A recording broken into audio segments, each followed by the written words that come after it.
Salon Rent, les 6 et 7 novembre 2024 à Paris Expo, porte de Versailles, en partenariat avec Procivis, Salvia Développement et Adaptimo sur Radio Imo.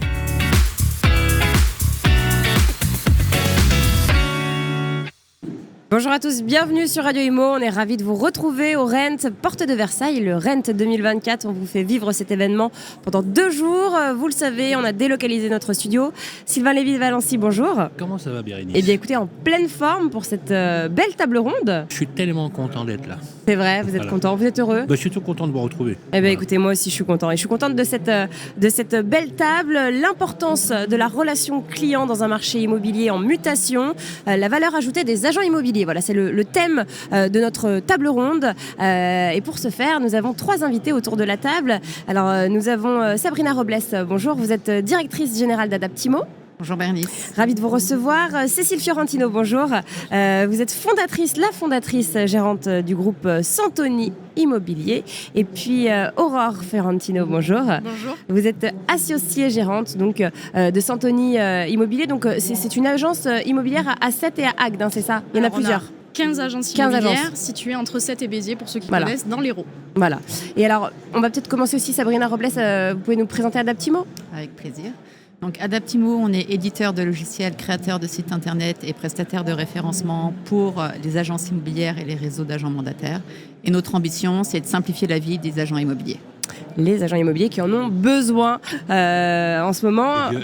Et Dieu sait que tout le monde a été ébranlé par la crise profonde et multifactorielle. Et effectivement, quand on a des solutions d'innovation qui facilitent la productivité finalement des agents, c'est là qu'on se rend compte que le bien fondé en fait des éditeurs de logiciels qui finalement sont toujours plus en avance en termes d'innovation et qui apportent de réelles solutions. C'est le but aujourd'hui. C'est complètement l'objectif et effectivement, nous, on est extrêmement à l'écoute de nos clients, de leurs besoins. On a créé un lab client sur lequel on co-construit ensemble les solutions dont ils ont besoin. Et donc effectivement, notre objectif, c'est de pouvoir répondre à faire en sorte qu'ils gagnent du temps et qu'ils puissent se concentrer sur leur cœur de métier qui est la relation client. Alors justement, on parlait du marché. C'est vrai que le marché, c'est très compliqué depuis une bonne année. Qu'en est-il de ce marché ? Alors certains parlent d'une reprise, des débuts d'une reprise. Qu'est-ce que vous constatez, vous qui êtes basé dans le sud ? Qu'est-ce que vous constatez ? Alors on a beaucoup parlé du sud parce que apparemment c'est l'endroit où ça a le mieux résisté. Vous allez peut-être nous le dire. Alors c'est vrai que ça a le mieux résisté l'an dernier, mais sur les résultats du premier semestre, d'après la Chambre des notaires, on est finalement le mauvais élève au niveau de la France. D'accord. On est à moins 29% de transactions. Donc pour cette année ? Pour cette année. Pour 2024. Pour 2024, par rapport à l'an dernier. On est à moins 29% du coup dans l'Hérault, alors qu'au niveau national, on est sur une baisse de moins 22% des transactions. Et vous le constatez ? Nous, franchement, on a tiré notre épingle du jeu. On a investi beaucoup de moyens. On a recruté quelqu'un d'externe à la famille, puisqu'on travaille en famille. On est 5 membres de la famille aujourd'hui dans l'entreprise. On a recruté un directeur de la performance justement pour nous accompagner sur ces volets-là, pour nous aider à optimiser nos processus et à nous rendre plus efficaces, que ce soit au niveau des collaborateurs ou même au niveau de notre direction. Et aujourd'hui, on atteint les objectifs qu'on s'était fixés. Donc pour le coup, on est quand même satisfait de nos résultats cette année. Mais malheureusement, ce n'est pas le cas partout en France. Et voilà, on pense aussi quand même à tous les agents immobiliers qui ont dû fermer la porte cette année. Alors là, on a des chiffres, et d'ailleurs c'est intéressant de débattre avec des groupes familiaux. Moi j'aime beaucoup, et merci Sabrina d'avoir invité votre groupe, parce que vous êtes archétypique des profils aujourd'hui d'agents immobiliers ancrés dans les territoires. Vous savez une trentaine d'années que vous avez dans le métier, Cécile ? 38 ans.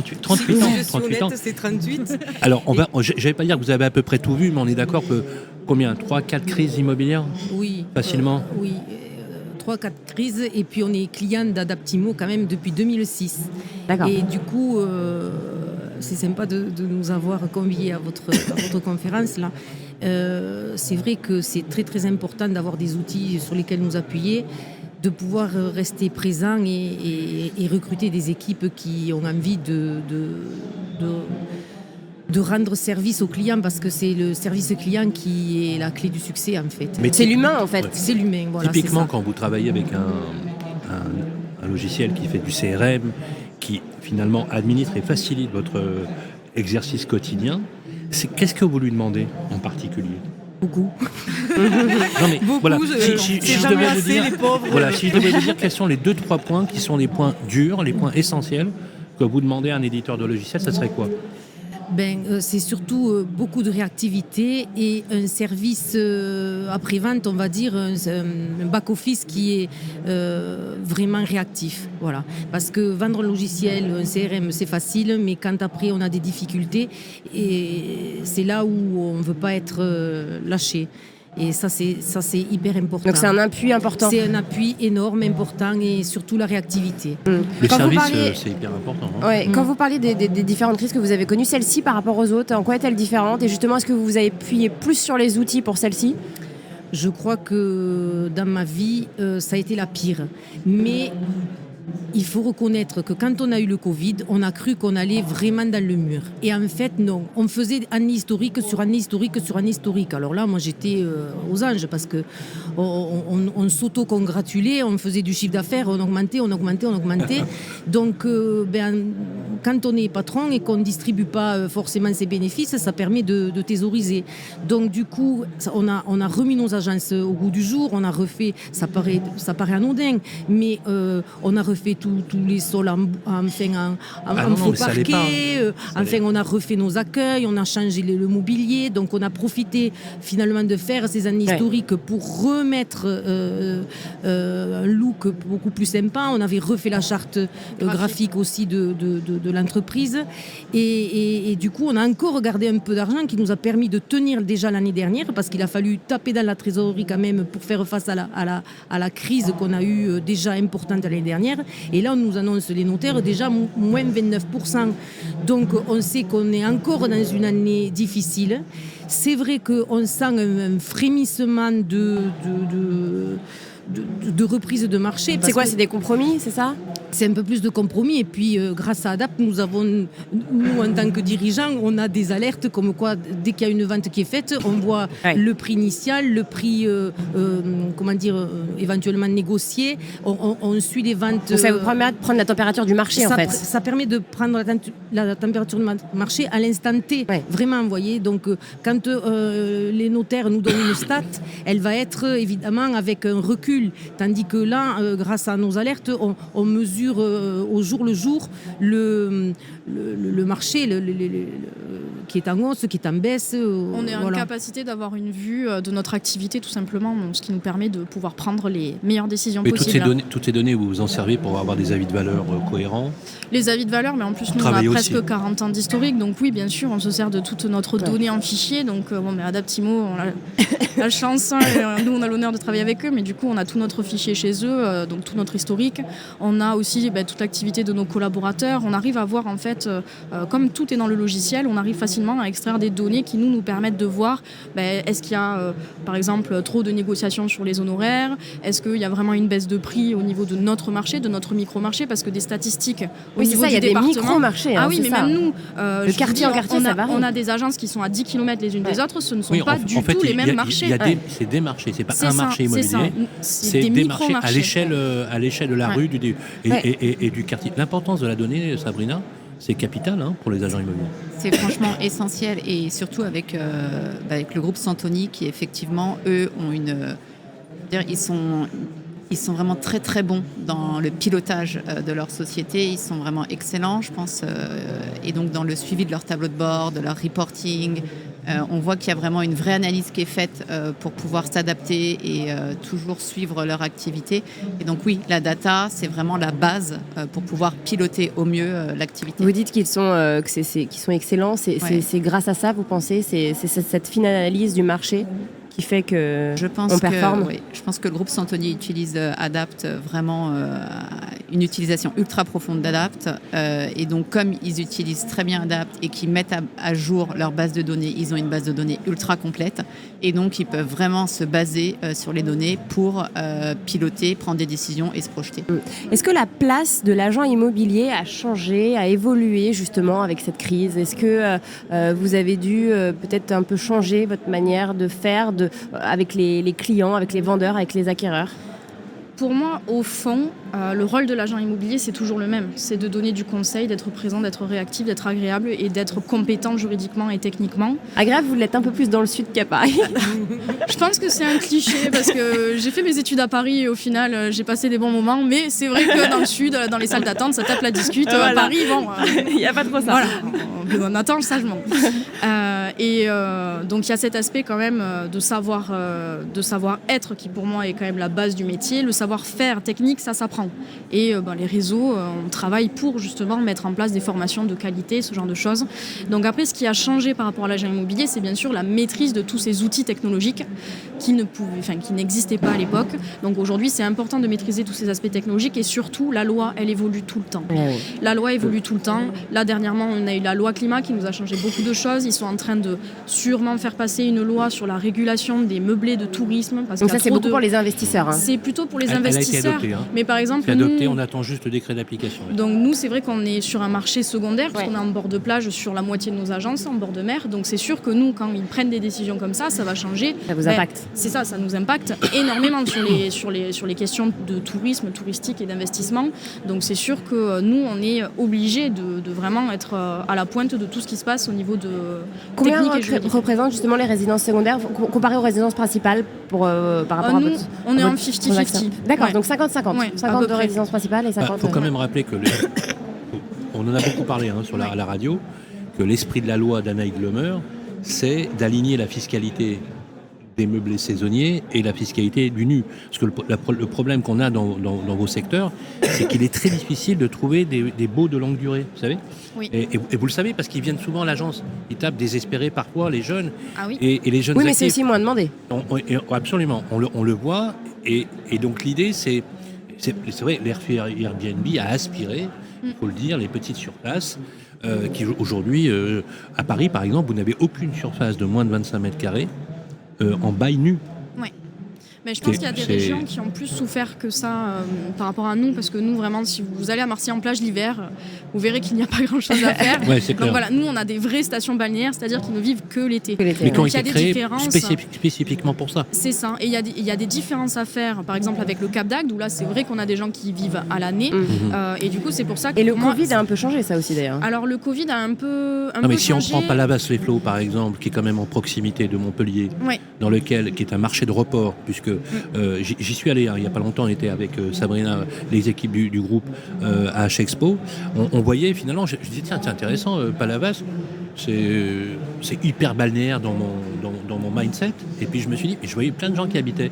Parce qu'en fait, ils ont moins de moyens pour vivre à Montpellier.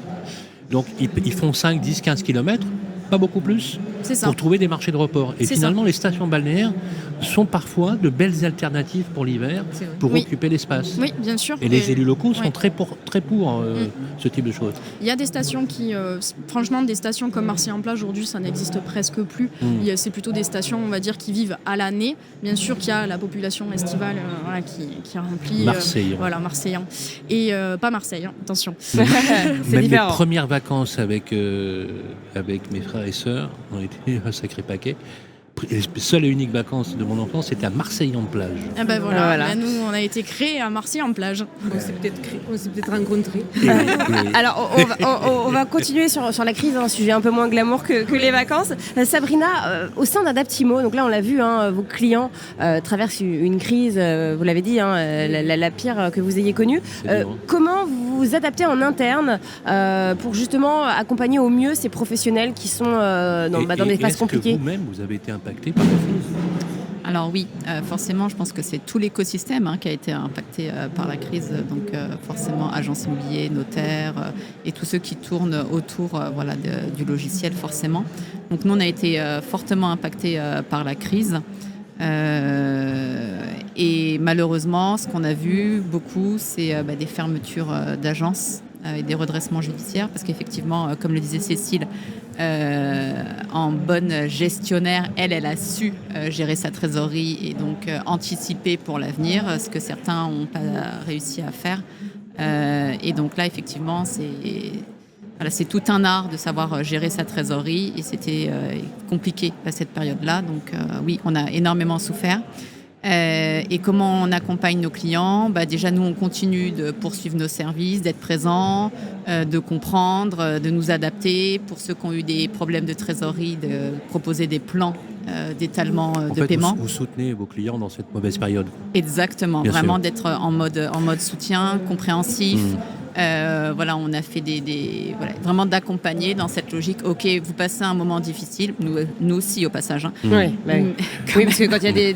Mais vous êtes quand même un groupe solide qui vous avez la possibilité, grâce à la solidarité du groupe TSS justement et du pôle immobilier, d'avoir cette solidité. Et du coup, vous en faites profiter aussi vos clients en disant, vous inquiétez pas, nous c'est dur, c'est clair, mais on saura résister et on va vous aider, quoi. Moi, je trouve ça extrêmement sain dans la démarche. Et c'est quelque chose qu'on se dit. Alors, moi, beaucoup de monde me dit que je suis hyper naïve, mais c'est pas grave, je l'assume pleinement en me disant, est-ce que tu crois que tes clients vont retenir ce que tu as fait pour eux et vont rester par la suite ?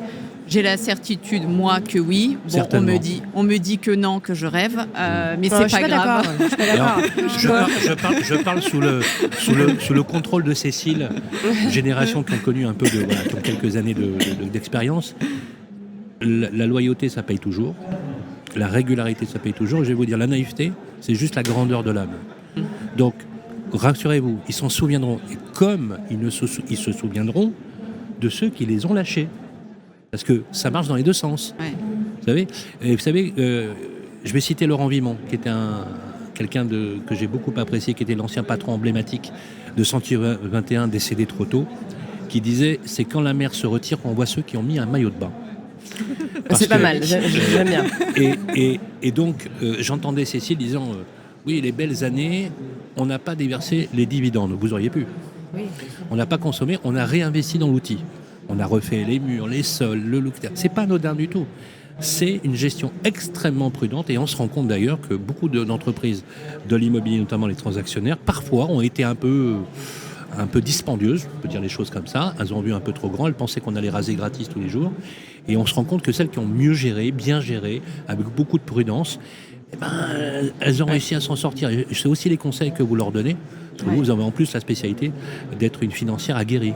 Exactement, c'est mon métier d'origine. Et vous parlez du lab. Est-ce que justement, à travers cette crise, vous avez vu émerger de nouvelles demandes de la part de vos clients ? Est-ce qu'on dit souvent quand on a une crise, ça permet de se remettre en question, justement de peut-être repartir de zéro ou de changer, peut-être que vous l'avez vécu. Est-ce que peut-être vous avez eu des nouvelles demandes ? Est-ce qu'il y a eu des nouvelles demandes, des nouvelles envies, des nouveaux besoins ? Alors, principalement, ce que j'ai ressenti, c'était la capacité d'animer leur parc client, que ce soit vendeur ou acquéreur, et du coup de leur proposer des outils qui leur permettent vraiment d'animer beaucoup plus en profondeur leur parc client et de le réanimer d'ailleurs, parce que je pense que quand la période était simple, ils ont un petit peu laissé de côté leur base de données, leur base client, et qu'en période difficile, ils ont essayé de retrouver cette base client et de la réanimer. Donc nous, c'est beaucoup ça qu'on a eu, c'est-à-dire proposer des outils pour animer la base client. Et puis bien sûr, comme vous l'avez vu depuis un peu plus de 18 mois, l'IA s'est largement démocratisée. Et donc l'intégration de l'IA était aussi une forte demande de nos clients. Alors, est-ce que c'était votre cas dans votre groupe ? Oui. Cécile, Laura. Alors j'embête beaucoup Sabrina, il faut le savoir. On a quand même beaucoup de demandes et c'est vrai que moi, elle de métier plutôt finance, moi de métier plutôt tout ce qui est marketing numérique, donc vraiment basé sur les outils. Et c'est vrai que nous, l'avantage de notre entreprise familiale, c'est justement de mélanger l'ancienne génération avec la nouvelle et de profiter de cette expérience et utiliser les outils pour vraiment exploiter. Combien vous êtes sur l'ensemble du groupe ? On est 110 collaborateurs aujourd'hui. Ah oui, quand même. Ouais. Mais l'IA, justement, alors ça fait fantasmer. Ouais. Alors demain, j'anime une conférence à 16h avec les patrons de syndicats et des patrons de réseau qui s'appelle « Retour aux fondamentaux, un monde sans IA ». Alors, est-ce qu'il y a IA ou il n'y a pas ? Voilà, c'est-à-dire... Excuse-moi, je ne pouvais pas résister. Je suis sûre que c'est improvisé, non ? Non, c'est comme tous les artistes, c'était écrit. Okay. Non, mais en fait... J'aimerais bien avoir votre avis et l'avis de l'expert tech. L'IA, il y a un gros fantasme autour avec, tu vois, l'idée de l'agent immobilier augmenté, l'homme régénéré, tu sais, le truc où finalement on va avoir une espèce d'ectoplasme immobilier qui fera les visites à notre place, tu vois. On a cette tentation Et je voudrais avoir vraiment ton avis là-dessus, c'est cette idée qu'à partir d'une simple requête, j'ai une IA qui peut me faire mon texte, comme si finalement elle pensait à ma place. Est-ce qu'il n'y a pas quelque part une limite à trouver ? Enfin, voilà, c'est une réflexion. Alors, déjà, pour moi, ce qu'on est en train de vivre aujourd'hui avec l'intelligence artificielle, je fais le parallèle avec l'arrivée de la robotique dans l'industrie. Pour moi, c'est exactement la même chose. Les métiers ne vont pas disparaître, c'est juste que les métiers vont être modifiés, vont changer. Comme à l'époque, il y avait des ouvriers qui faisaient les tâches répétitives. Après, les robots les ont remplacés, mais il faut des gens pour entretenir les robots. Mais ce n'était pas déjà le cas avec l'Internet, la digitalisation, la transformation numérique ? En fait, même... Je sais... En général, on a du mal à me donner mon âge. Mais ça fait déjà 10 ans que je suis dans l'entreprise. Et c'est vrai que même quand j'ai commencé, je faisais charger une vidéo YouTube. Je vous donne un exemple. Ça prenait 3 heures et je faisais péter le Wi-Fi de tout l'étage. Ah ouais. Et aujourd'hui, en fait, ce que je veux dire, c'est que la technologie, ça nous a juste permis de décupler notre capacité de travail. Aujourd'hui, une vidéo, ça me prend 10 minutes.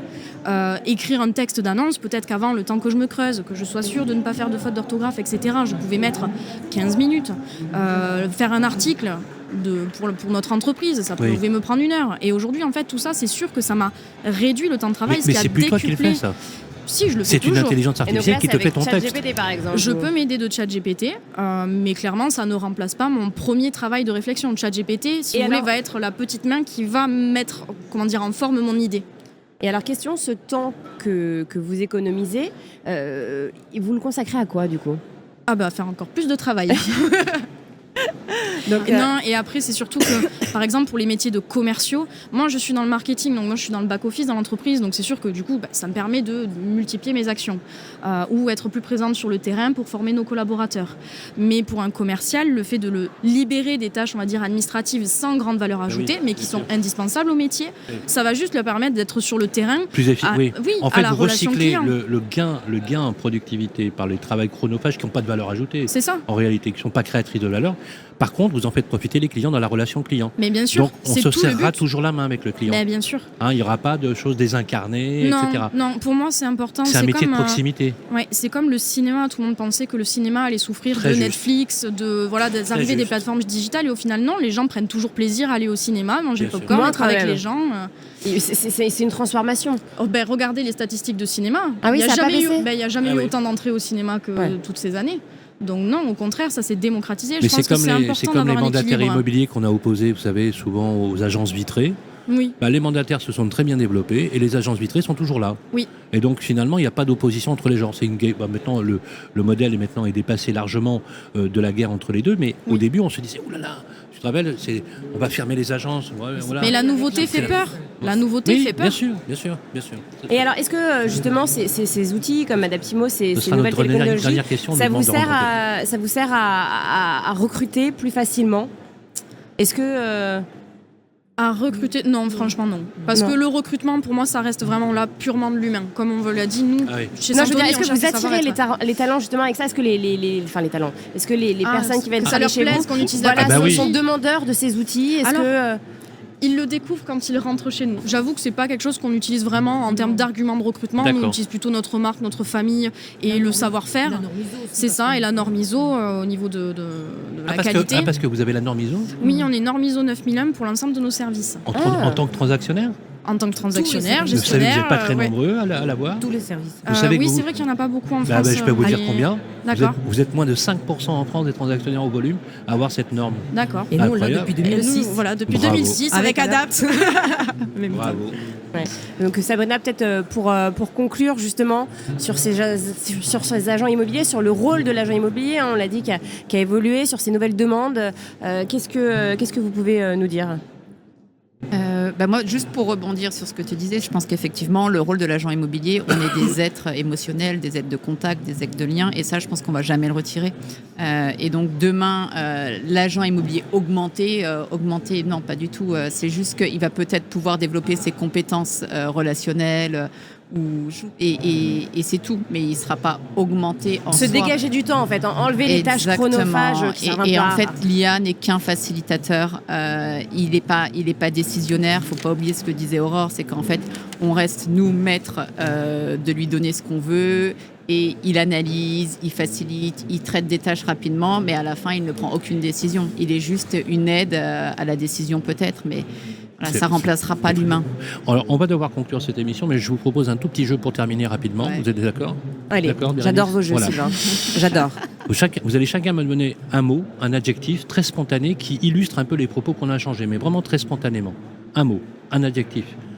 Comme ça, qui vous vient à l'esprit. Sabrina. Là, sur notre échange de Oui, maintenant, comme ça, là, ouais, moi, spontané. j'ai trouvé ça convivialité, moi, je dis. Alors, convivialité. Aurore. Humain. Humain. Bérénice. Intéressant. Intéressant. Cécile. Transparent. Pardon? Transparent. Honnête. Transparent.